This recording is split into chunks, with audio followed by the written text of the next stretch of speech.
দেখছেন 24 ঘন্টা India TV, সর্বদা সবার পাশে সবার মাঝে।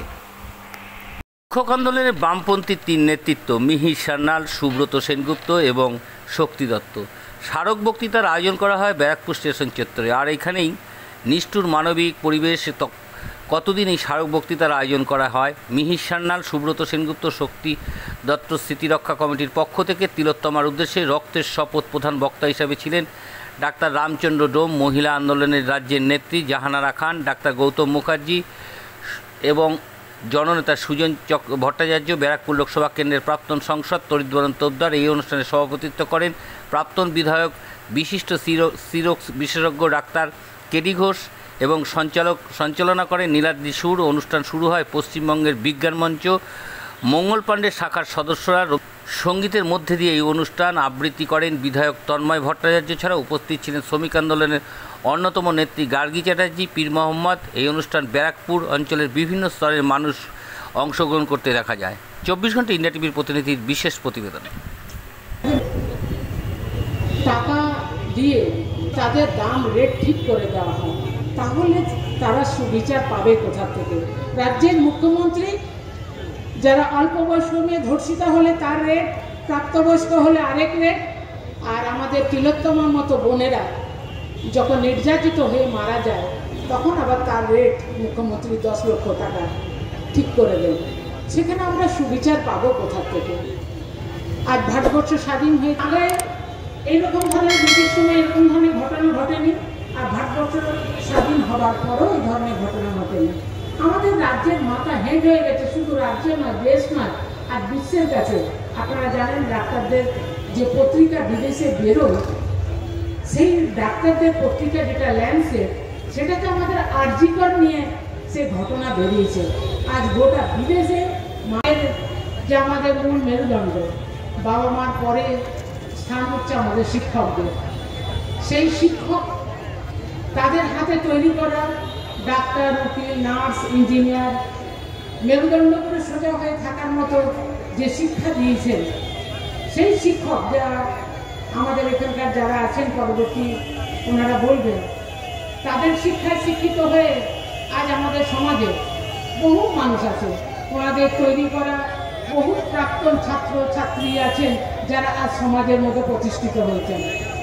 মেরুদণ্ড সোজা করে রেখেছেন, মেরুদণ্ড বিক্রি করে দেননি। এর মধ্যে অনেকেই বলছিলেন যে আমাদেরকে তৈরি করার পেছনে আমাদের এই 3 জন শিক্ষকের বহু অবদান আছে।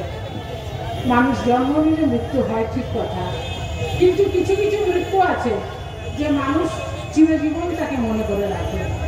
বাড়ির পরিবার পরিজন হয়তো কখনো কিছুদিন তাকে মনে রাখে, আস্তে আস্তে কালের বশে হয়তো ভুলেও যায় কিছুদিন যাবার পর। কিন্তু যারা এই নেতৃত্ব দিয়ে, যারা মন প্রাণ দিয়ে এই মানুষ তৈরি করার যারা কারিগর, যারা তৈরি করেছেন, তাদেরকে মানুষ কখনো ভুলে না। আজীবন তাদের আদর্শ, তাদের নীতি আমাদের কাছে পাথর হয়ে আছে এবং থাকবে। আমরা তাই গোটা ভারত, যে রাজ্যে মহিলাদের এই করুণ অবস্থা, এই 1 মাস আজ হতে চলল, আজ গোটা রাজ্য জুড়ে সমস্ত এই সভা আপনাদের এখানেও হচ্ছে। গতকালও আপনাদের এখানকার সমস্ত জেলার মানুষেরা আমাদের শ্যামবাজারে উপস্থিত ছিলেন, হোল নাইট জেগেছিলেন, আমিও ছিলাম।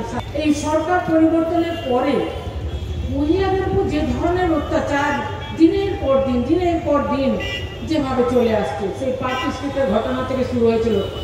পার্ক স্ট্রিট কামরানে বিশেষজ্ঞরা মতে যেটা আমরা বিশ্লেষণে দেখেছি, একজনের পক্ষে এরকমভাবে মারা সম্ভব নয়। আমরা চাইছি যারা এর সঙ্গে যুক্ত আছে প্রত্যেকটা ব্যক্তিকে সিবিআই তদন্ত করে সেই তদন্ত সামনে নিয়ে আসুক এবং যতজন অপরাধী আছে সকলকেই যেন শাস্তি দেয় এবং দৃষ্টান্তমূলক শাস্তি চাইছি, শুধু অপরাধীদের শাস্তি নয়, এবং এই অপরাধী করতে যারা সাহায্য করেছে তাদেরও শাস্তি চাই।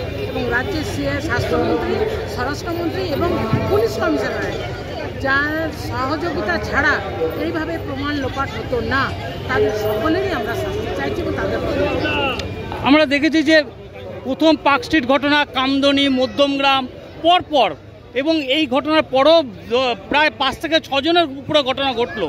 তাই এই আন্দোলন আপনার মহিলা সমিতি কীভাবে আন্দোলন এগিয়ে নিয়ে যাবেন, কতদূর অবধি যাবেন? দেখুন, প্রথমেই যখন পার্ক স্ট্রিটের ঘটনা হয়েছিল, মুখ্যমন্ত্রী বলেছিল এটা হচ্ছে খদ্দের আর মহিলার মধ্যে একটা ছোট্ট ঘটনা, যেটা বিধানসভাতে বলেছিলেন। এবং তারপরে উনি প্রাপ্তবয়স্ক এবং নাবালিকার রেট ঠিক করে দিয়েছে, যে প্রাপ্তবয়স্ক হলে এত টাকা তার ক্ষতিপূরণ, আর নাবালিক হলে তার এত টাকা।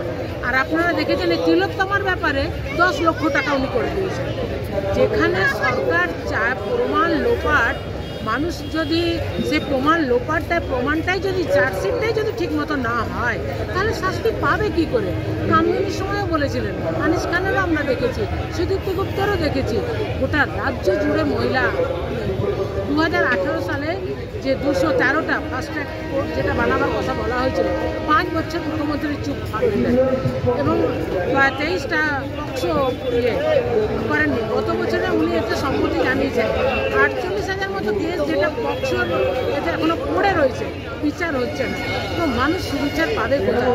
আর্ধেক কেস তো মানুষ পুলিশ বাড়ি পর্যন্ত যেতেই দেয় না, যেগুলোকে হয় আত্মহত্যা কিংবা অন্য কিছু হয়েছে। দেখলেন না বিষ্ণুপুরে সাপের কামড়ে মারা গেছে, বিভিন্নভাবে ঢাকা দিয়ে গেছে। তো এরকম যদি করতে পারছি তাহলে সেখানে মানুষ সুবিচার পাবে।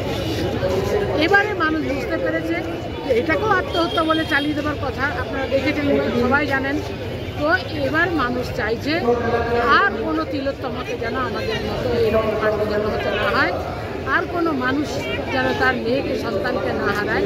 আমরা চাইছি সমস্ত মানুষ যারা এর সঙ্গে যুক্ত আছে, করাপশনের সঙ্গে যুক্ত আছে, তাদের প্রকৃত শাস্তি হোক, যারা যুক্ত তাদের দৃষ্টান্তমূলক শাস্তি হোক, এবং রাজ্যের স্বাস্থ্যমন্ত্রী তথা স্বরাষ্ট্রমন্ত্রী এবং পুলিশ কমিশনারের পদত্যাগ আমরা দাবি করছি।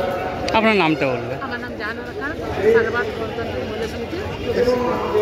Thank you. আজ এ পর্যন্ত। সঙ্গে রাখুন 24 ঘন্টা ইন্ডিয়া টিভি। দেখতে থাকুন সব জেলার সব খবর সবার আগে 24 ঘন্টা ইন্ডিয়া টিভির পর্দায়। নমস্কার।